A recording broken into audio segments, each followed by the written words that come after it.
തൃശൂർ ചെറുതുരുത്തിയിലെ തമിഴ്നാട് സ്വദേശിനിയുടെ മരണം കൊലപാതകമെന്ന് പോലീസ്.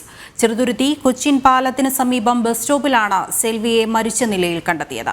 സെൽവിയെ ഭർത്താവ് തമിഴരശ് അതിക്രൂരമായി കൊലപ്പെടുത്തുകയായിരുന്നു. വിവരങ്ങളുമായി എം മനോജ് ഉണ്ട്. മനോജ്, എന്തൊക്കെയാണ് വിശദാംശങ്ങൾ? എങ്ങനെയാണ് ഈ യുവതിയെ കൊലപ്പെടുത്തിയത്? കഴിഞ്ഞ ദിവസം രാവിലെയാണ് ഈ ചെറുതുരുത്തി ബസ് കാത്തിരിപ്പ് കേന്ദ്രത്തിൽ ഈ തമിഴ്നാട് സ്വദേശിനിയായിട്ടുള്ള സെൽവിയുടെ മൃതദേഹം കണ്ടെത്തുന്നത്.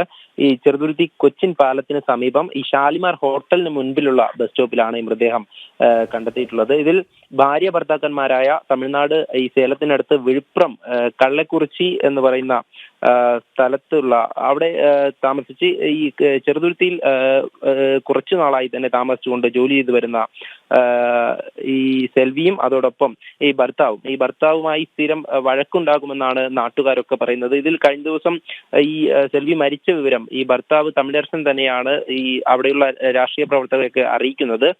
തുടർന്ന് പോലീസ് എത്തി പരിശോധന നടത്തി അതിനുശേഷം ഈ പോസ്റ്റ്മോർട്ടം റിപ്പോർട്ടുകളും പുറത്തു വരുമ്പോഴാണ് അതിക്രൂരമായാണ് ഈ സെൽവിയെ കൊലപ്പെടുത്തിയിട്ടുള്ളത് എന്ന് മനസ്സിലാവുന്നത്. ഈ 50 വയസ്സുണ്ട് സെൽവിക്ക്. ഇവർ സ്ഥിരമായി മദ്യപിച്ച് വഴക്കുണ്ടാക്കുന്നത് നാട്ടുകാർ പോലീസിൽ പരാതിപ്പെട്ടിരുന്നു. പിന്നാലെയാണ് കഴിഞ്ഞ ദിവസം ഇത്തരത്തിൽ മദ്യപിച്ചുകൊണ്ട് വഴക്കുണ്ടായ സമയം മരവടി കൊണ്ട് ആക്രമിച്ചത്.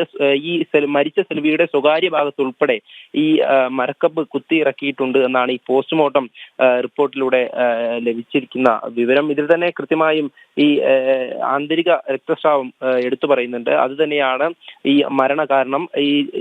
ഈ ഭർത്താവ് സ്വകാര്യ ഭാഗത്ത് മരക്കൊമ്പ് കുത്തിയിറക്കിനെ തുടർന്ന് ചെറുകുടൽ പൊട്ടി ആന്തരിക രക്തസ്രാവം ഉണ്ടായിട്ടുണ്ട്.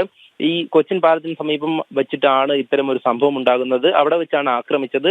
അതിനുശേഷം ഈ സെൽവിയെ ബസ് സ്റ്റോപ്പിൽ കൊണ്ട് കിടത്തുകയായിരുന്നു. പിന്നാലെയാണ് ഇത്തരം വിവരം നാട്ടുകാരെ അറിയിക്കുന്നത്. എന്തായാലും കഴിഞ്ഞ ദിവസം തന്നെ ഈ തമിഴരസനെ പോലീസ് പിടികൂടിയിരുന്നു, മൊഴി രേഖപ്പെടുത്തിയിരുന്നു. പിന്നീടാണ് ഈ റിപ്പോർട്ട് പുറത്തു വന്നതിന് ശേഷം അറസ്റ്റ് രേഖപ്പെടുത്തുന്നത്. ഇപ്പോൾ എന്തായാലും ഈ സ്ഥലത്തെത്തിച്ച് തെളിവെടുപ്പ് നടത്തിയിട്ടുണ്ട്.